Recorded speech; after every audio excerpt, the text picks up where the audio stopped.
So this is the SidePhone 1. Yes, it's a phone. Yes, it's sort of a feature phone.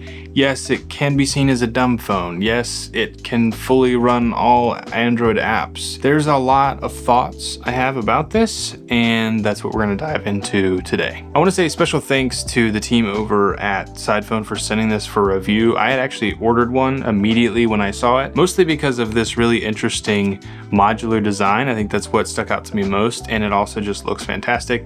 I digress, we'll get into that in a second. I had ordered one, then I went to cancel the order because I was trying to change up my plans for YouTube this year, and I actually just emailed the company and said like, hey, I'd love to make a video on this, but long story short, they sent it out for free with all of the modules that are currently available, as well as some cases, so special thanks to the SidePhone team for doing that. I'm not very scripted today, but I do want to talk about form and function like we always do on this channel. If at any time during this video you want to check out SidePhone for yourself, there will be a link in the description. Well, let's dive in. So first and foremost, form. The design is like obviously really interesting, especially with the modular bottom plate here. You can get sort of an iPod looking module here. You can get this interesting Jake type, which is a certain sort of QWERTY / T9. It's like an in-between keyboard here. You can do a T9 with just the numbers. And I'd assume at some point down the line, they'll be adding like gaming controller module. Like there's a lot that they can do here, but they have 3 distinct sort of current lineup modules for this. So you can kind of see here what the bezel looks like for this top screen. Now it is a fully sort of touch screen here. It's basically a teeny little Android phone running on this half. Touchscreen, you can use it as a keyboard, whatever you want to, but that's sort of, you know, what you're working with in terms of front facing. You do have a regular sort of listening up here. You have a speaker up there at the top. Coming around back here, you do have a tiny little camera. It's basically a potato, if I'm being honest. It's not the nicest camera on here. And then you do have a little torch, a little flashlight here that you can use as well for flash photography also.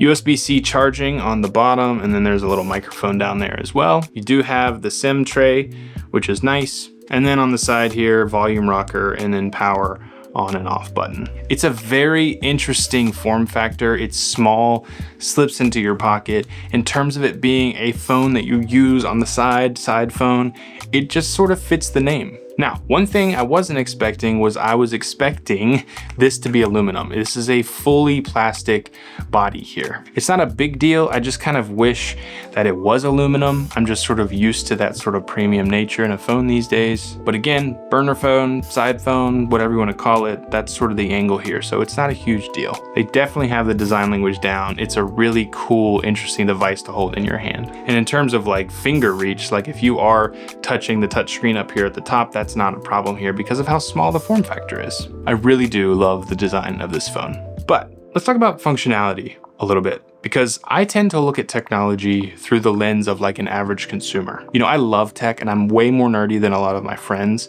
but when it comes to like reviewing products, I usually take the stance of, is it intuitive, easy to use? Does it immediately improve our life? What's the learning curve like? Is it for my wife to buy and pick up and start using? And I think in this sort of market that is reaching towards dumb phones and this idea of intentional tech, having a second phone that does less makes a lot of sense. But that's what's so confusing about this device. Yes, this is a brand new company. Yes, this is almost like prototype territory. It's sort of beta type territory. Right out of the box, in order to use this Jake type keyboard, you have to come in here, scan a QR code, download an app, and then integrate that app into the software so that you can actually use it and the buttons will work. The same for the sundial. So if you want that out of the box usability, it's not here. Now, on the flip side, this can run pretty much any app. I've seen people putting Spotify on here, things like that, but there's no app store. So you have to do side loading. You have to download APK as far as I know. Like you have to get into the weeds with this thing fairly quickly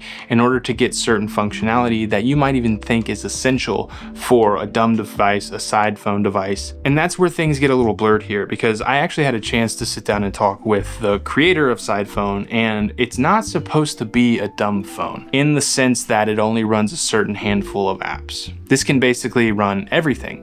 But what they're trying to do here is hinder phone usage by hardware. So the idea of pulling out this and putting in a sundial, like sort of makes your mind think, okay, a music player, right?